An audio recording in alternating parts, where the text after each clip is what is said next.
Everyone hope आप सभी अच्छे होंगे, मस्त होंगे, शानदार होंगे। और हम जैसे कि आप लोग जान रहे हैं कि कोरोना का समय चल रहा है, तो आप लोग को भी सावधानी बरतनी है और ऐसा नहीं समझना है कि कोरोना नहीं है।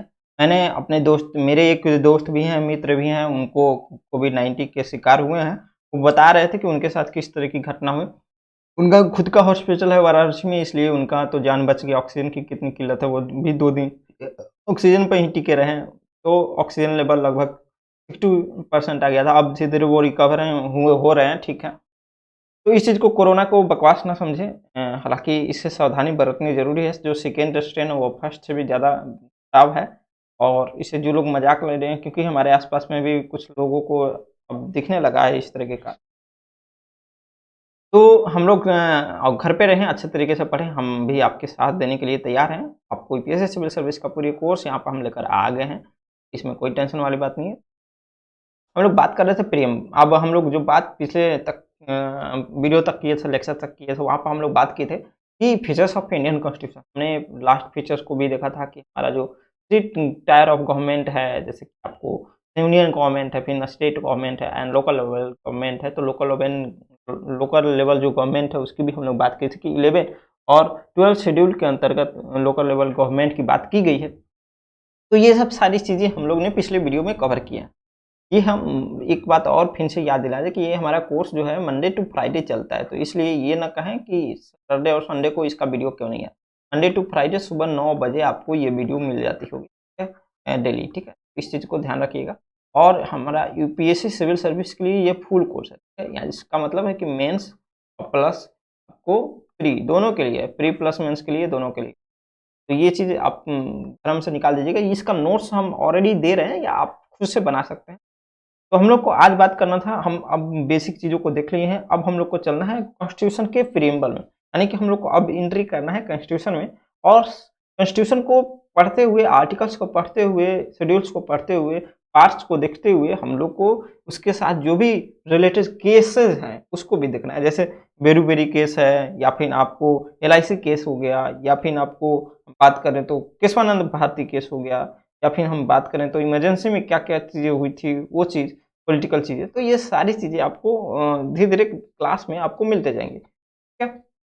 तो आज हम लोग प्रीएम्बल की बात करें तो देखिए प्रीएम्बल होता क्या है, पहले उसको समझिए। This is our old preamble, ये हमारा ओल्ड प्रीएम्बल है, ठीक है? और ये हमारा न्यू प्रीएम्बल। लेकिन उससे पहले जान लेते हैं कि प्रीएम्बल होता क्या है? तो प्रीएम्बल होता है वो इंट्रोडक्शन होता है, या प्रीफेस होता है, या फिर समरी समझ लीजिए, ठीक? हमारे कॉन्स्टिट्यूशन का। यानी कि हमारे कॉन्स्टिट्यूशन का प्रीएम्बल एज ए इंट्रोडक्शन समझ लीजिए, या प्रीफेस समझ लीजिए, या फिर समरी समझ लीजिए। This is the first page of our constitution. हमारे कॉन्स्टिट्यूशन का फर्स्ट पेज है, जिसमें एक समराइज वे में ये चीज़ लिखा हुआ है कि भारत के लोग कैसे होंगे, भारत कैसा होगा, इसके फीचर्स कैसे होंगे।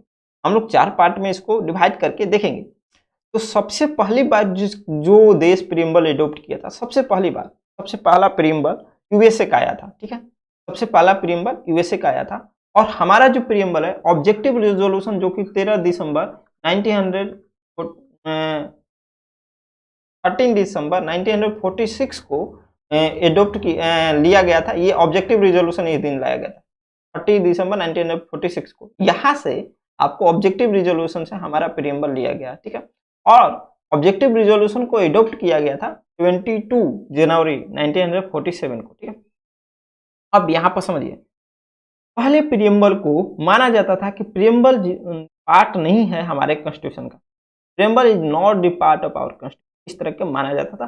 बल्कि सुप्रीम कोर्ट भी एक जजमेंट में, बेरी-बेरी केस में हम लोग देखेंगे कि एक जजमेंट में सुप्रीम कोर्ट ने भी बोला है कि preamble is not the part of constitution. But उसके बाद के हम लोग केसेस देखेंगे, जैसे आपको केशवानंद भारती केस हुआ, या फिर आपको देख सकते हैं एलआईसी केस हुआ, तो उसमें कॉन्स्टिट्यूशन जो है वो हमारा सॉरी प्रीएम्बल जो है वो इंटीग्रल पार्ट ऑफ कॉन्स्टिट्यूशन बोल दिया गया। मतलब कि ये एक अभूतपूर्व अंग है। प्रीएम्बल जो है कॉन्स्टिट्यूशन का एक, मतलब अंग समझिए, एक इम्पोर्टेंट पार्ट समझिए है, इस तरह से उसको बोल दिया गया। लेकिन ऐसा होता था कि बेरी-बेरी केस से पहले इस तरह का माना, हम बेरी-बेरी केस क्या है वो भी हम लोग समझेंगे, लेकिन समझिए कि पहले शुरुआत में प्रीएम्बल जो है हमारे कॉन्स्टिट्यूशन का पार्ट नहीं है, इस तरह के कहा जाता है। तो जो हमारे कॉन्स्टिट्यूशन का पार्ट है उसमें अमेंडमेंट भी हम लोग नहीं कर सकते, ठीक है? अमेंडमेंट भी हम लोग नहीं कर सकते हैं जो हमारे कॉन्स्टिट्यूशन का पार्ट नहीं है। जब सुप्रीम कोर्ट के द्वारा बोला गया नहीं, it is part of constitution, ठीक है। यानी केशवानंद भारती केस में ये बोला गया कि कॉन्स्टिट्यूशन का ये हमारा पार्ट है। तब एक अमेंडमेंट हुआ, 42 अमेंडमेंट, 42वां अमेंडमेंट, 42वां अमेंडमेंट जो हुआ 1976 में हुआ, और इसमें प्रियम्बल में 3 शब्द जोड़े गए। कौन कौन से हैं? सोशलिस्ट, सेकुलर और इंटीग्रेटिव, ठीक है। अब ये जो अमेंडमेंट हुआ था वो इमरजेंसी के समय हुआ था, जिस समय पीएम जो थी हमारे देश की वो थी इंदिरा गांधी, ठीक है। और इसमें ये जो 1976 में जो 42 अमेंडमेंट हुआ था हमारे कॉन्स्टिट्यूशन, उसमें बहुत ज्यादा अमेंडमेंट हो गए थे, इसलिए इसको मिनी कॉन्स्टिट्यूशन भी बोला जाता है। अब हम लोग थोड़ा सा कॉन्स्टिट्यूशन को देखेंगे ध्यान से कि क्या क्या चेंजेस हुए। This is our old and original preamble, ठीक है। ये हमारा ओरिजिनल प्रीएम्बल है। इसमें हम लोग देखें तो हमारे यहाँ पर शब्द देखिए, सोवरेन है, डेमोक्रेटिक है एंड रिपब्लिक है। लेकिन जैसे ही हम लोग न्यू में देखेंगे तो सोवरेन है, डेमोक्रेटिक है और रिपब्लिक है। इसके अलावा 2 शब्द यहाँ पर आपको सोशलिस्ट एंड सेकुलर ये ऐड होगा। तो यहाँ पर आपको 2 शब्द ऐड हुए हैं, 2 वर्ड्स यहाँ पर ऐड हो गए, ठीक है। अब आगे देखिए, थोड़ा सा फिर से आते हैं। यहाँ पर अगर आप देखिएगा कि यहाँ पर फेटर्निटी के बाद कुछ नहीं आपको देखने को मिलेगा, लेकिन यहाँ पर फेटर्निटी में ही एक शब्द और जोड़ा गया, unity and integrity of the nation. Unity and integrity, यहाँ पर देखिए, यहाँ पर सिर्फ यूनिटी ऑफ द नेशन था, इंटीग्रिटी शब्द का कहीं यहाँ पर जिक्र नहीं है, लेकिन यहाँ पर इंटीग्रिटी शब्द का जिक्र है, ठीक है। इंटीग्रिटी का मतलब कि एक सूत्र में बांध के रखा है इंटीग्रिटी। तो यहाँ पर एक शब्द आ गया, यानी कि हमारे पास 3 शब्द जो नए जुड़े हैं वो हैं सोशलिस्ट, ठीक है। दूसरा हो गया आपको सेकुलर और तीसरा हो गया इंटीग्रेटिव। आप कॉन्स्टिट्यूशन में ये ध्यान से देख लिए कि कौन कौन से शब्द कब जोड़े गए, मतलब जोड़े गए हैं। 42 कॉन्स्टिट्यूशन अमेंडमेंट जो कि 1976, उस समय प्राइम मिनिस्टर जो थी इंदिरा गांधी थी और इमरजेंसी का दौर चल रहा था, तो उस समय का ये आपको पूरा खेल है। अब प्रीएम्बल को हम लोग ध्यान से देखेंगे। इस प्रीएम्बल जो न्यू प्रीएम्बल है उसको हम लोग 4 पार्ट में बांटने जा रहे हैं। पहले आपको फिर से मैं बता दूं कि कौन कौन से वो पार्ट होंगे, ठीक है, उसको मैं बता देता हूं, उसके बाद आपको और अब कौन कौन से हमारा पार्ट होंगे उसको देखिए। पहला पार्ट में हम लोग ये बांटेंगे, ठीक है, इसको we the people of India is the first part our. हम लोग 4 पार्ट में इस प्रीएम्बल को पढ़ने जा रहे हैं ताकि अच्छे तरीके से आपको समझ में आए। सेकेंड जो पार्ट होगा हमारा यहाँ से लेकर यहाँ तक, दिस इज फर्स्ट पार्ट, ठीक है। दिस इज यहाँ से लेकर जो बच गया यहाँ से लेकर यहाँ तक, ये सेकेंड पार्ट होगा। 4 पार्ट में हम लोग देखेंगे ताकि चीजें अच्छी से समझ में।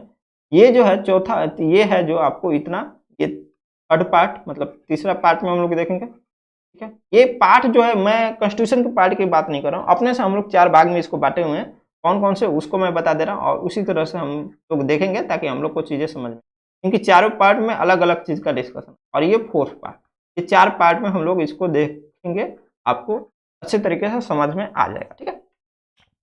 तो फर्स्ट पार्ट में देखेंगे तो we the people of India, यानी कि यहाँ पर है सोर्स ऑफ अथॉरिटी, यानी कि अथॉरिटी कौन डिसाइड करा, इस प्रीएम्बल में अथॉरिटी कौन है, ठीक है। तो ये प्रीएम्बल में अथॉरिटी है पीपुल ऑफ इंडिया, ठीक है। यहाँ पर आइए, ठीक है। पहला नंबर की प्रीएम्बल में ये जो है we the people of India is taken from the chart UN charter, ठीक है।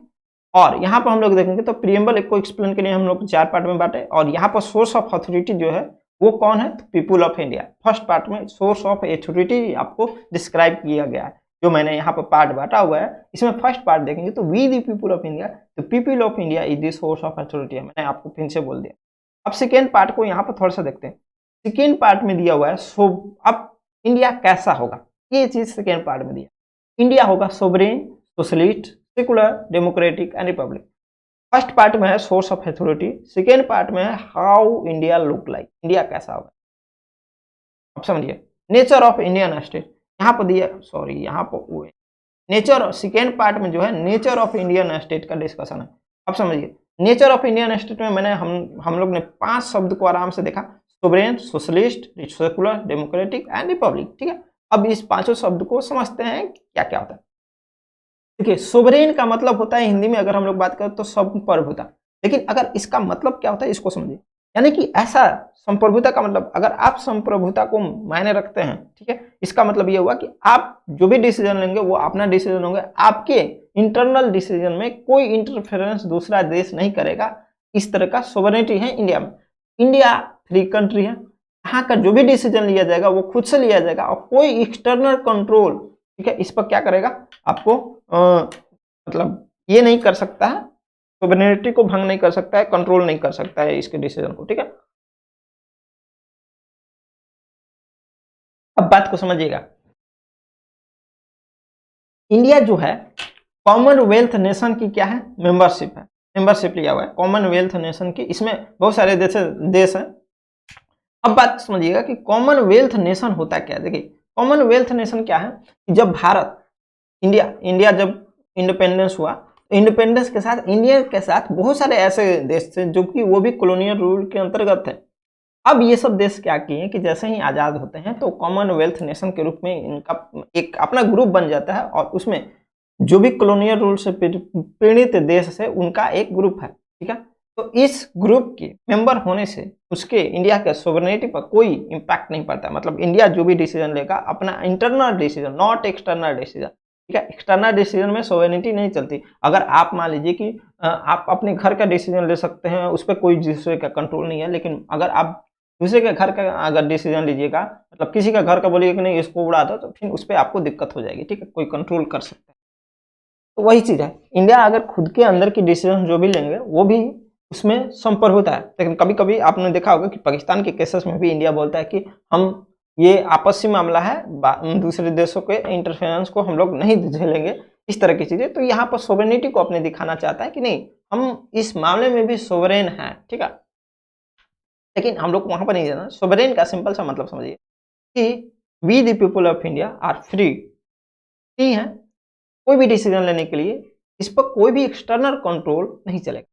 चलिए अगला शब्द है सोशलिस्ट। हमने 5 शब्दों का जिक्र किया है, इसमें दूसरा शब्द है सोशलिस्ट। इंडियन स्टेट कैसा होगा, सोशलिस्ट होगा। तो यहाँ पर जो सोशलिज्म की बात हो रही है वो डेमोक्रेटिक सोशलिज्म की बात।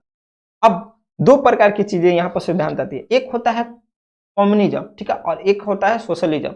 अब कम्युनिज्म क्या होता है और सोशलिज्म क्या होता है पहले समझ लेते हैं, इसके बाद हम लोग सोशलिस्ट पाते हैं, ठीक है। कम्युनिज्म का मतलब होता है मोस्ट प्रॉपर्टी और इकोनॉमिक रिसोर्सेज गवर्नमेंट के द्वारा या फिर उस गवर्नमेंट के द्वारा कंट्रोल किया जाता है इंडिविजुअल सिटीजन के बदले, मतलब इंडिविजुअल सिटीजन के द्वारा ज़्यादा रिसोर्सेज और इकोनॉमिक रिसोर्सेज या प्रॉपर्टी को नहीं कंट्रोल किया जाता है, बल्कि किसके साथ कौन रखता है वहाँ पर कम्युनिज्म में वहाँ की गवर्नमेंट रखती है। लेकिन अगर सोशलिज्म की बात करें तो सोशलिज्म में क्या है कि सभी सिटीजन्स को इकोनॉमिक रिसोर्सेज क्या किए जाते हैं कि डेमोक्रेटिक इलेक्टेड गवर्नमेंट है वो इक्वली अलॉट करती है। इक्वली अलॉट का मतलब कि उसमें इक्वली शेयर करती है, ठीक है। ऐसा नहीं है कि पूरा गवर्नमेंट के पास ही अधिकतम से अधिकतम मात्रा में रिसोर्सेज या फिर हम प्रॉपर्टी रहे, ठीक है, ऐसा नहीं होता है। डेमोक्रेटिक इलेक्टेड गवर्नमेंट जो होती है वो क्या करती है सिटीजनशिप में बांट देती है इक्वली, ठीक है। ये सोशलिज्म के अंतर्गत है। यहाँ पर बांटने का मतलब ये नहीं है कि अगर हमारे देश में टोटल मान लीजिए कि 100 करोड़ एकड़ भूमि है तो 100 करोड़ एकड़ यानी कि 125 करोड़ लोगों में बांट दिया जाए, इस तरह की चीज़ें नहीं है। इसका मतलब ये है कि हमारे देश में ऐसा नहीं है कि गवर्नमेंट जो है बहुत सारे रिसोर्सेज और बहुत सारे आपको इकोनॉमिक प्रॉपर्टी को क्या कहे कि मेरा है मेरे अंतर्गत आएगा, इस तरह के नहीं है कंट्रोल, ठीक है। सोशलिज्म का मतलब जिसमें लोगों के पास रिसोर्सेज हो, ठीक है, रिसोर्सेज हो, इकोनॉमिक रिसोर्सेज, प्रॉपर्टीज हो, ठीक है। कम्युनिज्म के पास मोस्ट ऑफ द प्रॉपर्टी और इकोनॉमिक रिसोर्सेज गवर्नमेंट के पास, ठीक है, ये होती है कम्युनिज्म। अब हमारा जो कंट्री है वो सोशलिस्ट है, यानी कि डेमोक्रेटिक सोशलिज्म को क्या करता है फॉलो करता है, यानी कि पब्लिक और प्राइवेट को एग्जिस्टेंस है, यानी कि पब्लिक प्राइवेट, यानी कि हमारे पास पब्लिक के पास भी है, पब्लिक का मतलब यहाँ पर गवर्नमेंट के पास भी चीज़ें हैं, इकोनॉमिक रिसोर्सेज हैं, प्राइवेट के कंपनियों के पास भी है, यानी कि हमारा जो चीज़ें चलती हैं यहाँ पर चल रही हैं वो इक्वली डिस्ट्रीब्यूटेड है। इस चीज़ को हम लोग को देखना है, ठीक है। अब इक्वली डिस्ट्रीब्यूशन का मतलब कि यहाँ पर पब्लिक सेक्टर और प्राइवेट सेक्टर दोनों के पास इकोनॉमिक रिसोर्सेज और प्रॉपर्टी हैं, लोगों के पास भी अपना अपना प्रॉपर्टी है। तो ये डेमोक्रेटिक सोशलिज्म का एक आपको उदाहरण है। कम्युनिज्म में इतना नहीं होता। हमारा तीसरा शब्द है सेकुलर, ठीक है।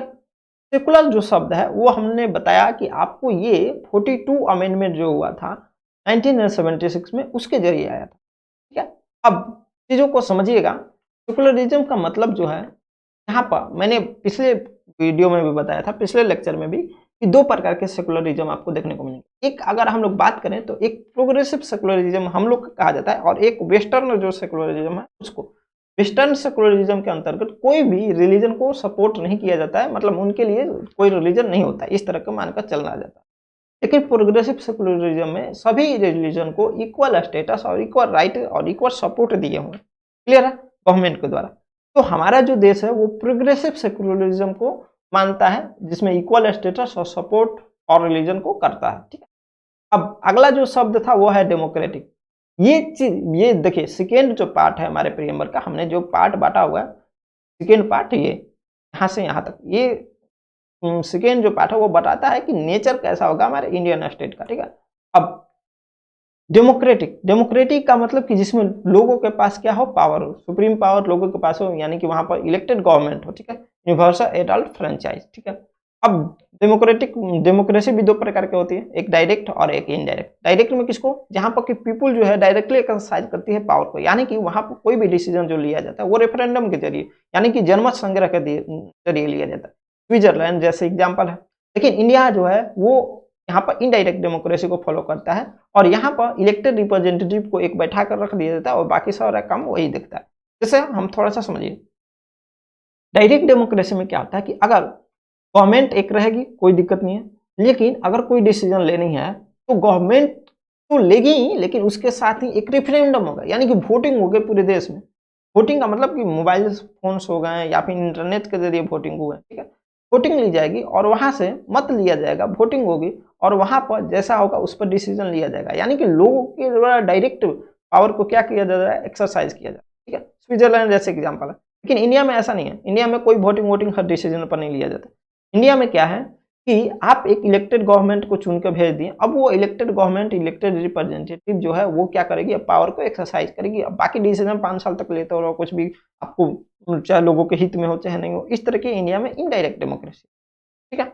अब आगे आते हैं, हालांकि direct democracy is better than indirect democracy, क्योंकि वहां पर कुछ डिसीजंस गलत नहीं ले पाएगी सरकार, ठीक है। इस चीज को थोड़ा सा हम लोग के यहाँ भी कोशिश करना चाहिए कि इस चीज को अब हम लोग को फॉलो करना चाहिए, क्योंकि अब तो वोटिंग भी जो करानी बहुत ईजी हो गई है, पोल करा सकते हैं इंटरनेट के माध्यम से, ठीक है, या फिर इंटरनेट सोशल मीडिया के माध्यम से।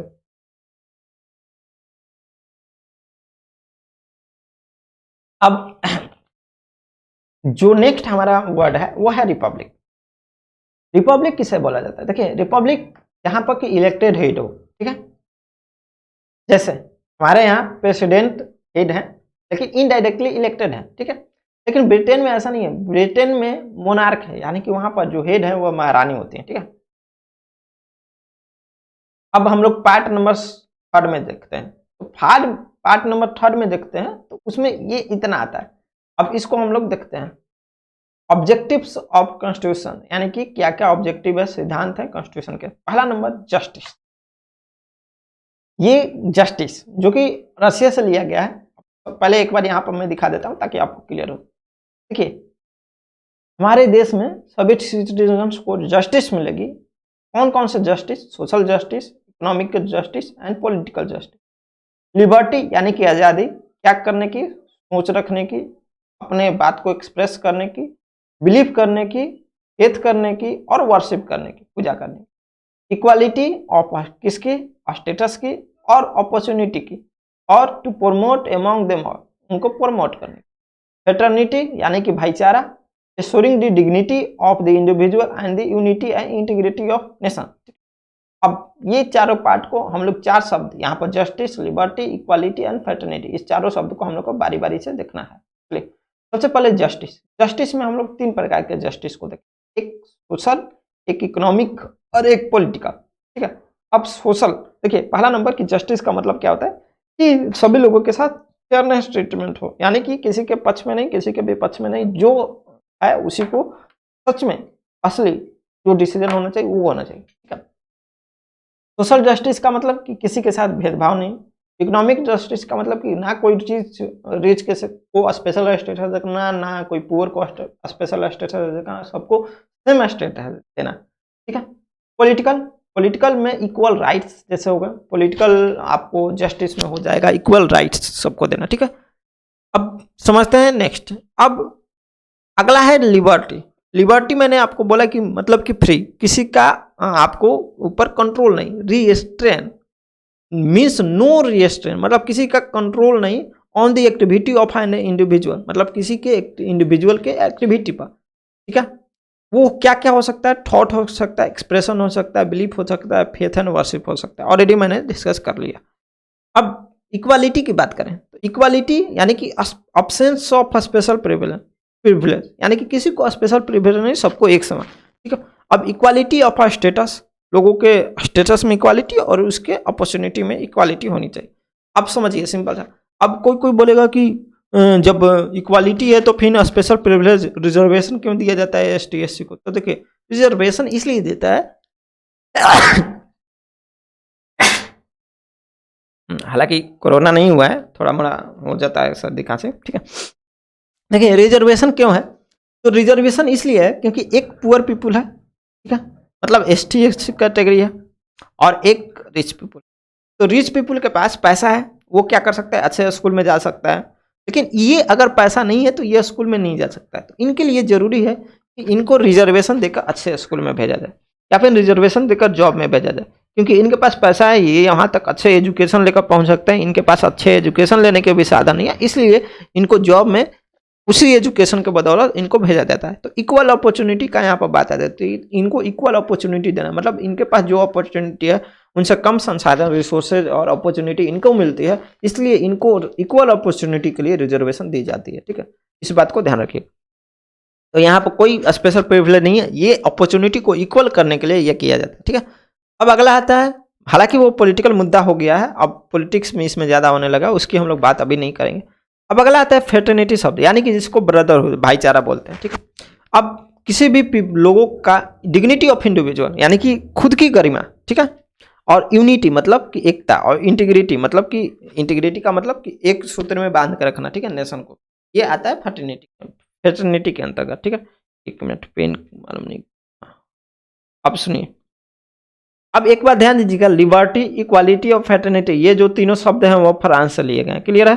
चलिए अगला, अब लास्ट जो हमारा पार्ट है वो आपको फिर से मैं लेकर चलता हूं। यहाँ पर लास्ट में लिखा हुआ है कि in our constituent assembly this 26 day of November, यानी कि 26 नवंबर 1949 do hereby adopt enacted and give to our self this constitution, यानी कि ये जो कॉन्स्टिट्यूशन है मतलब कि उस दिन एडॉप्ट किया गया, ठीक है। अब ये चीज भले उस दिन लागू नहीं किया गया, लेकिन उस दिन एडॉप्ट किया गया। तो अब लास्ट दिन एडोप्टेशन ऑफ डेट ऑफ, जो लास्ट पार्ट है 4 पार्ट, वो date of adoption of constitution है, ठीक है। तो 26 नवंबर 1949 को हमारा एडोप्ट किया गया था कॉन्स्टिट्यूशन में, प्रीएम्बल को भी और कॉन्स्टिट्यूशन को भी, और 26 जनवरी 1950 में आपको इसको लागू कर दिया गया था। अब कुछ केस रिलेटेड है प्रीएम्बल से जुड़े, तो 3 केस है इंपॉर्टेंट है, 1, 2 और 3। पहला है वेरी वेरी यूनियन केस जो कि 1960 में हुआ था, और केशवानंद भारती केस जो कि 1973 में हुआ था, और LIC ऑफ इंडिया केस जो कि 1995 में हुआ। इसके जजमेंट क्या थे वो समझ लेते हैं। तो 1960 में केशवानंद भारती केस के अंतर्गत कि प्रीएम्बल जो है वो कॉन्स्टिट्यूशन का पार्ट नहीं है, ये डिसीजन मिला था। इसमें क्या हुआ था हम लोग डिटेल में देखेंगे। केशवानंद भारती केस में बोल दिएगा कि नहीं, प्रीएम्बल कॉन्स्टिट्यूशन का पार्ट है। ध्यान रखिएगा कि जो सुप्रीम कोर्ट 1960 में ये बोला है preamble is not a part of our constitution, उसके बाद केशवानंदन भारती के 1973 में प्रीएम्बल को कॉन्स्टिट्यूशन का पार्ट बना दिया गया है। इसीलिए 42 अमेंडमेंट जो कि 1976 में इसको किया जा सकता था, ठीक है। 1976 में जो 42वां अमेंडमेंट है वो किया जा सकता था, इसलिए कर दिया गया, क्योंकि ये कॉन्स्टिट्यूशन का अब क्या हो गया था, पार्ट हो गया था। कौन? प्रीएम्बल, ठीक है। लेकिन अगर 1995 में देखें तो जो LIC केस ऑफ इंडिया था उसके अंतर्गत ये बता दिया गया कि प्रीएम्बल जो है इंटीग्रल पार्ट ऑफ कॉन्स्टिट्यूशन है। इंटीग्रल का मतलब आप सोच सकते हैं कि इंटीग्रल पार्ट मतलब उसके अंदर का मतलब वो एक अभूतपूर्व अंग है उसका, ठीक है। तो एक बात मैंने यहाँ पर बता ही दिया कि अगर प्रीएम्बल कॉन्स्टिट्यूशन का पार्ट नहीं है, ठीक है, तो उसको अमेंड नहीं किया जा सकता है। अगर पार्ट जब हो गया तो उसको अमेंडमेंट किया जा सकता था। तो अभी तक प्रीएम्बल जो कोई पूछेगा कितने बार अमेंड हुआ है, तो 1 बार। उसमें क्या हुआ है, तो 3 शब्द को जोड़ा गया है। कौन कौन से शब्द? सेकुलर शब्द, ठीक है, इंटीग्रिटी शब्द, और फिर आपको एक शब्द आपको यहाँ पर मैंने आपको यहाँ पर बताया हुआ है कि एक सेकुलर शब्द था और एक सोशलिस्ट शब्द था और आपको एक इंटीग्रेटेड शब्द था। प्रियम्बल को फिर से आप देख लीजिए, ये ओल्ड प्रियम्बल है और एक न्यू प्रियम्बल है। अब हम लोग केसेस को पढ़ रहे थे, तो केसेस में अब वेरी वेरी केस को हम लोग देखने जा रहे हैं, ठीक है, वेरी वेरी केस को। तो कुछ पहले, उससे पहले इंपॉर्टेंट चीजें हैं, नोट्स हैं, उसको देख लेते हैं। तो important statement related to preamble, preamble के द्वारा कुछ इंपॉर्टेंट स्टेटमेंट है। देखिए प्रियम्बल पहला स्टेटमेंट है कि preamble is neither the source of power to legislature nor provision upon the power of legislature. Preamble जो है वो किसी लेजिस्लेचर के पावर को सोर्स ऑफ पावर नहीं हो सकता और ना ही उसके पावर पर कोई मतलब रोक टोक लगाना का काम कर सकता है प्रियम्बल के जरिए, ठीक है। दूसरा चीज है कि preamble is non justiciable and non enforceable by the court of law. Preamble जो है वो नॉन जस्टिसेबल है और नॉन इन्फोर्सेबल है कोर्ट से, ठीक है। मतलब कि उसको इन्फोर्स नहीं किया जा सकता कोर्ट के माध्यम से और ना ही जस्टिस दी जा सकती है उसके अंतर्गत, ठीक है। हम लोग जो जस्टिस दे सकते हैं, जो कोर्ट जस्टिस दे सकती है या सुनवाई कर सकती है, वो सिर्फ कर सकती है आपको इसके बेसिस पर तो कर सकती है, तो जो आर्टिकल्स हैं उसके बेसिस पर, क्लियर है। अब हम लोग का नेक्स्ट जो काम आता है वो आता है कि और इम्पोर्टेंट स्टेटमेंट जो प्रियम्बल से रिलेटेड है वो आता है, हम लोग देखेंगे लिए। अब आता है वेरी वेरी केस, ठीक है। वेरी वेरी केस 1960 में, और इसमें पहले हम लोग समझ लेते हैं कि क्या हुआ था।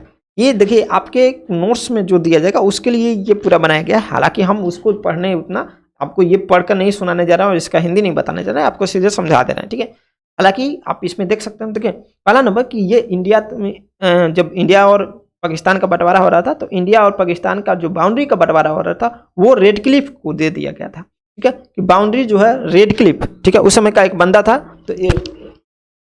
तो इंडिया और पाकिस्तान का जो बॉर्डर बनेगा, सीमा लाइन का बंटवारा करेगा, वो कौन करेगा? रेड क्लिफ, ठीक है, रेड क्लिफ, ठीक है, रेड क्लिफ को दिया गया था। अब रेड क्लिफ ने क्या किया कि कैसे बांट रहा था, तो देखिए पहले थानाज होते थे, बहुत सारे थानाज होते थे, तो उस थानाज के हिसाब से वो बांटते जा रहा था कि कुछ थानाज को वही लाइन वो समझते जा रहा था और कुछ थानाज को इंडिया में और कुछ थानाज को आपको पाकिस्तान में देते जा रहा था।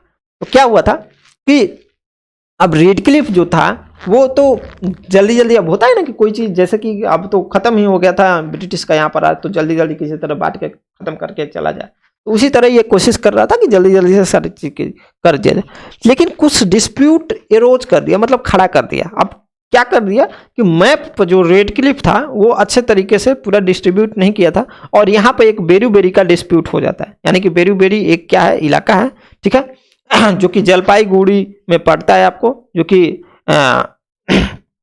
जलपाईगुड़ी डिस्ट्रिक्ट में पड़ता है बेरू जो था।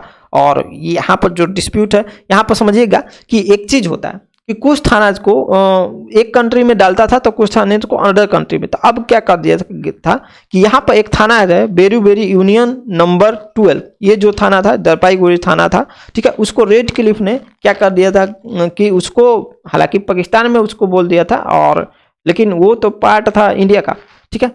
तो अब पाकिस्तान में बोला नहीं था, मतलब बांटा नहीं था, उसको क्या कर दिया था कि उसको मैप पर अच्छे तरीके से डिस्क्राइब ही नहीं किया था कि आखिर वो है किधर, ठीक है, पाकिस्तान में कि इंडिया में, मतलब उस पर डिस्प्यूट रह गया, ठीक है। अब तो अब जो थाना था वो क्या, सिंपल से समझिए, दिस इज द बाउंड्री, ठीक है, ये हमने बाउंड्री खींचना है, और क्या हुआ कि एक ऐसा थाना है कि जिसको हम लोग डिस्क्राइब ही नहीं की कि ये है किधर, ठीक है, इस तरह हमने बाउंड्री खींची है कि ये डिस्क्राइब ही नहीं हुआ कि इंडिया में है कि ये पाकिस्तान में है, ठीक है, ये ऐसा छूट गया, मान लीजिए। अब यहाँ पर वो कौन सा थाना था, बेरू यूनियन नंबर 12 थाना का नाम था, जो कि जलपाईगुड़ी थाना के अंतर्गत था, ठीक है। अब ये जो एरिया था, आपको क्या हो गया कि पाकिस्तान कहने लगा कि नहीं ये मेरा है, इंडिया कहने लगा नहीं अब ये हमारा है। अब यहाँ पर हो गया डिस्प्यूट। अब डिस्प्यूट हुआ तो नेहरू जी इंडिया से और नून पाकिस्तान से, ये पाकिस्तान का बंदा है, ठीक है, और ये इंडिया का बंदा, इन दोनों के बीच में एक एग्रीमेंट होता है 1958 में, इस चीज़ को क्या करने के लिए, रिजॉल्व करने के लिए, इस डिस्प्यूट को, वो जो बेरू यूनियन नंबर 12 जो थाना था उसके लिए, ठीक है। यहाँ पर क्या एग्रीमेंट होता है कि चलो हाफ तुम रख लो और हाफ हम रख लेते हैं बेरू यूनियन नंबर 12 को, ठीक है, आधा तुम्हारे हिस्से में जाएगा, आधा हमारे हिस्से में, ठीक है, इसमें, और आधा पाकिस्तान को दे दिया गया, आधा इंडिया को आ गया, ठीक है। अब सिंपल सी बात है। इसके अलावा 4 कोच बेहार, ठीक है, इनक्लैब्स, जो कि उसको दे दिया गया, ठीक है, वो पाकिस्तान में चला गया। अब यहाँ पर दिक्कत क्या आती है कि अब इंडिया के लोग बोलने लगे कि अरे ये तो फिर नेहरू जी ने गलती किया। अब क्यों गलती किया? क्योंकि यहाँ पर समझिए कि the preamble of our constitution state, हमारा जो प्रियम्बल था वो कह रहा था कि sovereign will of the people of India. अब जो सोवरेन है यानी कि संप्रभुता है लोगों के हाथ में, पीपुल ऑफ इंडिया का है, तो इसमें लोगों बाहरी डिसीजन कैसे कोई ले सकता है? जैसे कि सोवरेन जो है, ठीक है, sovereign will of the people of India, यानी कि लोगों के पहले नंबर के प्रियम्बल में हम देखेंगे तो we the people of India है। पीपुल ऑफ इंडिया को सोर्स ऑफ अथॉरिटी बनाया गया है, तो बिना पूछे आप डिसीजन कैसे ले सकते हैं, किसी अपना चीज को दूसरे पर कैसे थोप सकते हैं, दूसरे को कैसे दे सकते हैं, मतलब अपना इलाका, ठीक है। यहाँ पर हो गया कॉन्फ्लिक्ट, लोग क्या चले गए, कोर्ट चले गए, ठीक है। सुप्रीम कोर्ट में इसका केस जो सोवरेन विल ऑफ इंडिया था उसको लेकर चल दिए लोग, ठीक है। सुप्रीम कोर्ट में इसको रेफर कर दिया गया। अब पहला नंबर ये था कि इसको ये जो टेरिटोरी इंडिया का था उसका ट्रांसफर करना, ये किसके एलिजिबिलिटी होना चाहिए? पार्लियामेंट की, ठीक है, ठीक है। अब जो कि अगेंस्ट जा रहा था लोगों के, ठीक है। अब एज टू यहाँ पर चीजों को पढ़िएगा, has to upload the sovereign will of India, this case was refer to the supreme court as to determine the eligibility of parliament to transfer the territory of India which might go against the will of the people. इसका मतलब समझिएगा, अब simple सा मतलब इसका ऐसा समझिए, India और पाकिस्तान के बीच में एक रेड क्लिफ के द्वारा बॉर्डर खींचने के लिए बोला गया था, ठीक है। बॉर्डर खींचने का काम रेड क्लिफ को दिया गया था। रेड क्लिफ ने क्या किया कि थाना वाइज वो बॉर्डर को खींच रहा था, तो एक जलपाईगुड़ी में एक बेरूबेरी यूनियन 12 नाम का आपको थाना था, जहां पर कि उसने कन्फ्लिक्ट कर दिया। कन्फ्लिक्ट का मतलब कि उसको अच्छे तरीके से डिसाइड नहीं किया कि ये किसका पार्ट है, ठीक है। अब क्या होता है कि जब अंग्रेज यहाँ से बांट के चले गए तो उस थाना पर क्या होती है कि ये डिस्प्यूट हो जाती है इंडिया और पाकिस्तान में कि ये मेरा है तो ये मेरा है। इंडिया बोलता है मेरा है, तो वो बोल रहा था मेरा है। अब इंडिया का क्या होता है कि इंडिया से नेहरू और पाकिस्तान से नून, दो बंदे के बीच में एक एग्रीमेंट होता है 1958 में, ठीक है। 1958 में एक एग्रीमेंट होता है, इसके जरिए क्या किया जाता है कि हाफ बांट दिया जाता है, ठीक है, कि आधा तुम ले लो, बेरूबेरी यूनियन 12 का आधा हम ले लेते हैं। इसके बाद इसके साथ 4 और इलाके को दे दिया जाता है पाकिस्तान को। तो इंडिया में ये आवाज उठने लगती है कि प्रियम्बल के अनुसार हमारे यहाँ सोवरेनिटी है, यानी कि हमारे इंटरनल मामलों में कोई बाहरी देश इंटरफेयर नहीं कर सकता, तो फिर हम पाकिस्तान को क्यों दे दिया? और इसका सोर्स ऑफ ऑथोरिटी क्या है? यहाँ के लोग हैं, यहाँ के लोगों से पूछकर करना चाहिए था वो चीज, ठीक है। तो सुप्रीम कोर्ट में ये केस को क्या कर दिया गया, रेफर कर दिया गया, ये डिटरमाइन करने के लिए क्या पार्लियामेंट के पास ये ट्रांसफर ऑफ टेरिटोरी जो है, इंडिया के टेरिटोरीज को ट्रांसफर करने का अधिकार है। अगर है तो फिर ये लोगों के अगेंस्ट जा सकता था, ठीक है। अब यहाँ पर क्या होता है, यहाँ पर क्या होता है आपको कि सुप्रीम कोर्ट ने ये बोल देती है कि नहीं, जो प्रियम्बल है वो हमारे कॉन्स्टिट्यूशन का पार्ट ही नहीं है, ठीक है। तो यहीं पर चीज आता है कि preamble is not the part of our constitution, जब हमारे कॉन्स्टिट्यूशन का पार्ट ही नहीं है तो फिर इसमें कोई सवाल ही नहीं बनता है। तो यहाँ पर केस को सीधे खत्म कर दिया, क्योंकि जो एक एग्रीमेंट हो गया था, अब उसको सुप्रीम कोर्ट भी चाहकर भी क्या कर सकती थी? कुछ नहीं कर सकते। अगर लोगों के हाथ में पावर्स को दे देती कि नहीं ये तो लोगों से पूछकर करना चाहिए था, तो फिर यहाँ पर दिक्कत हो सकती थी, ठीक है। क्योंकि ये एक इंटरनेशनल एग्रीमेंट था, तो फिर युद्ध हो सकता था, बहुत कुछ हो सकता था, करवाना पड़ता, और एक गवर्नमेंट खतरे में आ जाती इंडिया को, फिर से वहां पर ही युद्ध करवाना पड़ता था, करना पड़ता। तो यहाँ पर कॉन्स्टिट्यूशन को ये बेरूबेरी यूनियन केस से बोल दिया गया, बाकी आप पढ़ सकते हैं। तो बेरूबेरी यूनियन केस से बोल दिया गया कि नहीं, हमारा ये जो प्रियम्बल है वो कॉन्स्टिट्यूशन का पार्ट नहीं है। 1960 में डिसाइड होता है कि preamble is not the part of constitution. तो हमको पूरा उम्मीद है कि आपको प्रियम्बल समझ में आ गया होगा। तो चलते हैं, अब हम लोग मिलेंगे नेक्स्ट क्लास में आपको। तो नेक्स्ट क्लास जो हमारा होगी वो होगी आपको इस चीज़ का रखा जाए, कॉन्स्टिट्यूशन ऑफ प्रियम्बल के बाद हम लोग का आता है पार्ट आपको मेजोरिटी, और हाँ हम लोग चलिए पार्ट नंबर 1 को पढ़ेंगे, कॉन्स्टिट्यूशन का पार्ट नंबर 1। इसमें आर्टिकल्स आपको आएंगे 1 से 4 तक। ये चारों आर्टिकल्स को हम लोग नेक्स्ट पार्ट में देखेंगे। इसमें यूनियन एंड स्टेटोरीज है, यूनियन एंड स्टेटोरी। इसके बाद जैसे ही ये पार्ट खत्म होता है फिर हम लोग चलेंगे, आपको मेजोरिटी थोड़ा सा एक बेसिक चीज पढ़ना है, तब पार्ट नंबर 2 में हम लोग, पार्ट नंबर 2 के लिए मेजोरिटी हम लोग को जरूरी है पढ़ना। तो मिलते हैं नेक्स्ट क्लास में। Thank you very much.